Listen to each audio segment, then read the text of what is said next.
Hey guys, this is Paul with RC Foam Fighters. I'm getting ready to fly this EDF FF-117. I've got both of them out here today, the 50mm, which I have in my hand now. We're going to fly the 50mm first, and then we'll fly the 64mm one next. It's not the greatest conditions today, but I wanted to fly it anyway. There's supposed to be about 6 to 8 mile an hour gusts, and it's kind of cloudy, so we'll see how the camera films, but we'll throw it in the air, see what happens. Yep, go for it, man. Ooh, what happened? Damn, that went like right into the ground. You got reverse? I don't think so. That's up. That was weird.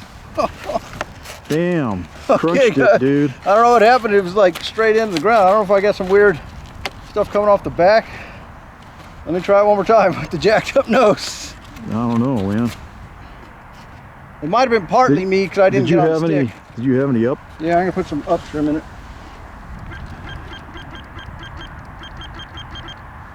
Okay. You're on, man. Go.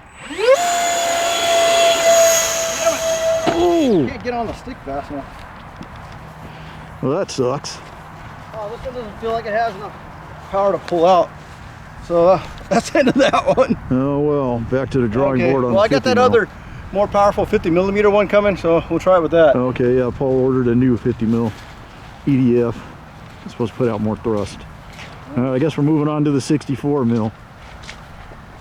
Okay guys, that 50mm one didn't go so well, so I'm going straight to the 64mm, and I think the wind's changed on me right before I launched. They're coming from the side now, so I'm going to launch that way.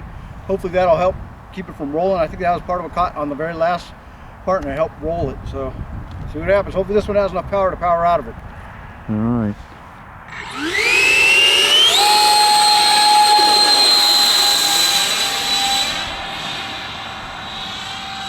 Oh, looks like it's still nosing down quite a bit. Really? Yeah. Do you have enough authority to in the elevator or not? I'm having to hold it.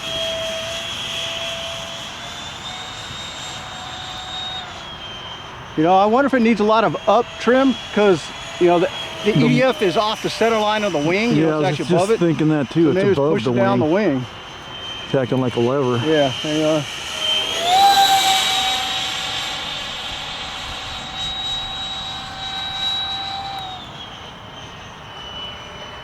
It does seem to be flying a little bit better than before, but Yeah, wasn't it flying pretty wonky last time? yeah. I think it feels a lot better other than the constant push down. Yeah, so when I'm off the throttle, it's not pushing down. It's bad anyway.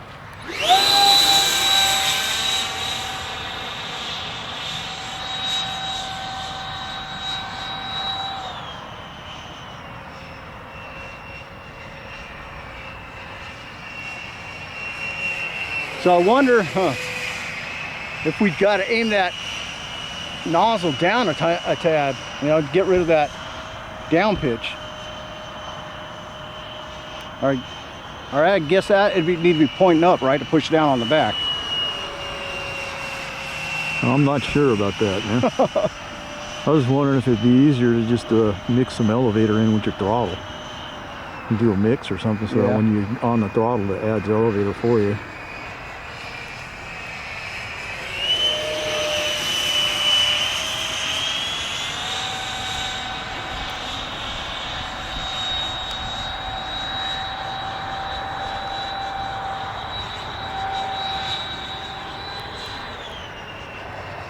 So it does seem like flies better than before without all those obstructions behind it, but it's definitely pushing the nose down big time. So any of you guys watching the video, you know, feel free to put in your input why you think it's pushing down the nose so hard.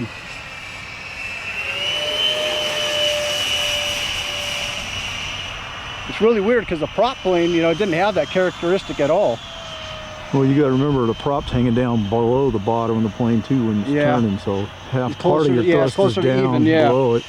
That thing's completely above the line of the top of the wing.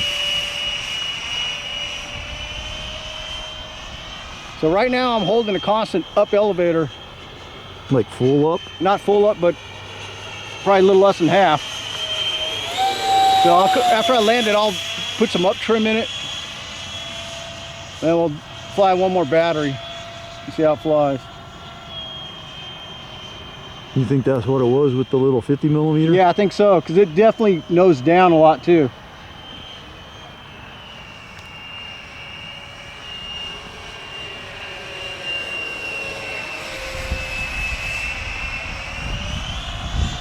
Okay, I'm gonna bring it out farther that way, Frank, and then bring it up to the landing. Make sure you watch out for the water puddles out there.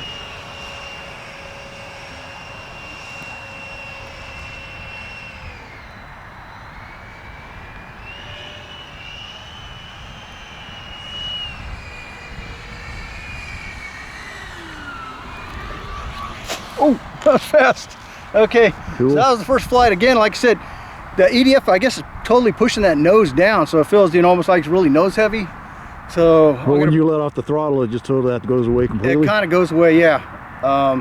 Maybe I'll try and scoot the battery back just a tad too. I don't know. All right, we'll see you on the next flight. Yeah. Okay, guys, we're gonna do the second flight. I put some up trim in there. I don't know if can you see that, Frank? Put quite a bit of up trim. Yeah, you can see it on that side right there. So again, like I said, I think because that EDF is all on top of the wing, it's definitely pushing the nose down. So, you know, later on, maybe we'll put some sort of angle in the thrust tube, or maybe put like a small little spoiler or whatever you want to call it right behind the thrust tube to give it a little bit of downforce in the back. I don't know. Let me know what you guys think, your ideas. But anyway, let me throw it in the air one more time. Hopefully it flies a little bit better with the up trim in it. Alrighty, man, let's go. Ready, where I go? Yep.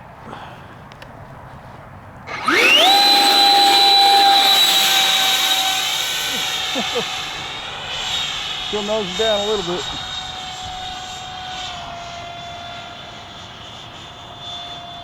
Yeah, where am I going?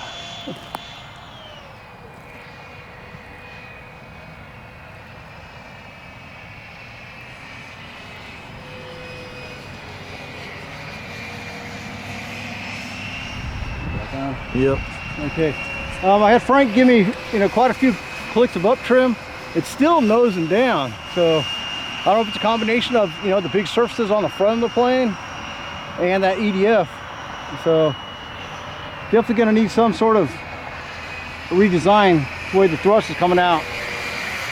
Oh, I said you might want to try and make some kind of vector thrust thing for that thrust tube at the back. Yeah, maybe we can put that on one of the dials, then you could dial it in.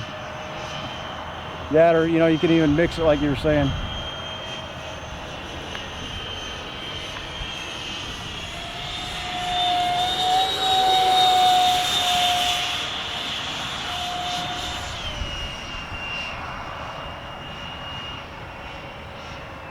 So I'll probably be doing some sort of rebuild in the weeks coming up. Put some sort of elevator behind that thrust tube, I think.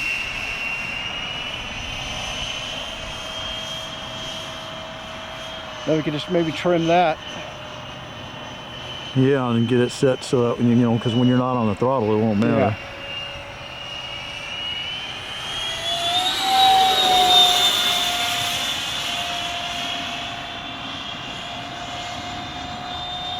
That's full throttle there. It's not super fast, but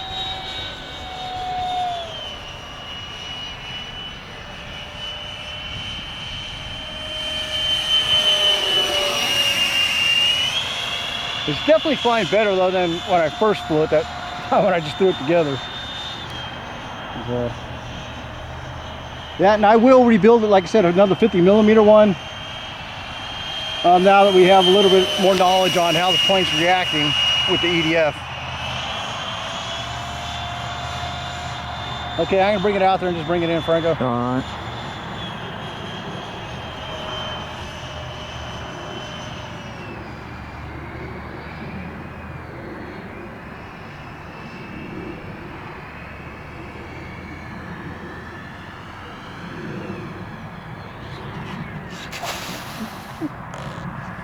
Okay, guys, that's the second flight.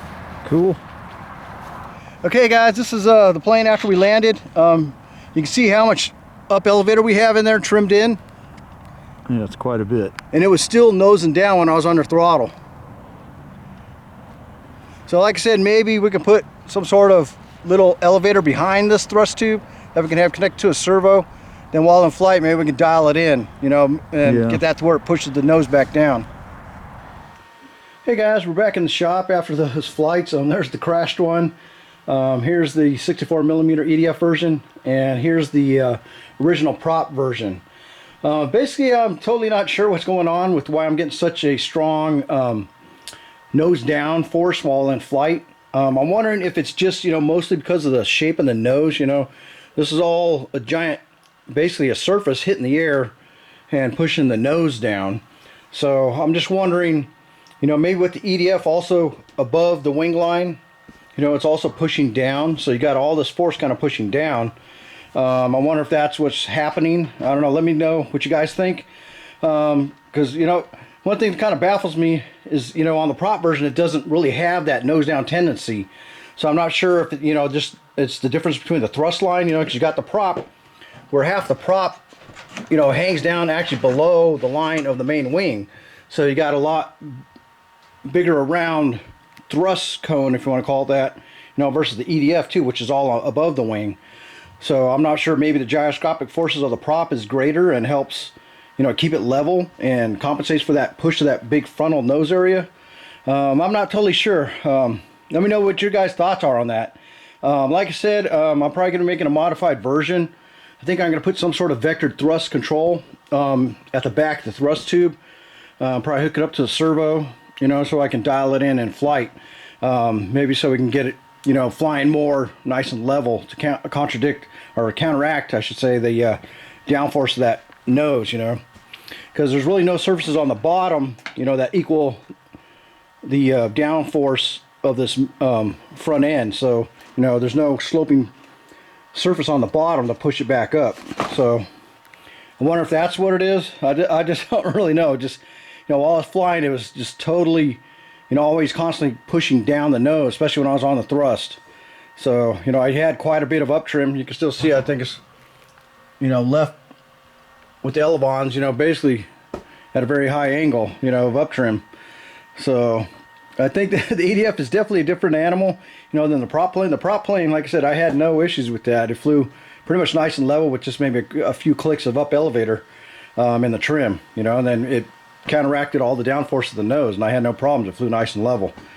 So this experiment will continue. I'll try and build another one in the coming weeks, you know, like I said, with the vectored thrust. See if we can get it to counteract the downforce of that nose and see what happens. Anyway, leave your comments below. Let me know what you guys think. Any ideas you have that I can, you know, implement into the new design. Okay, that'll end the video for now. Thanks again for watching.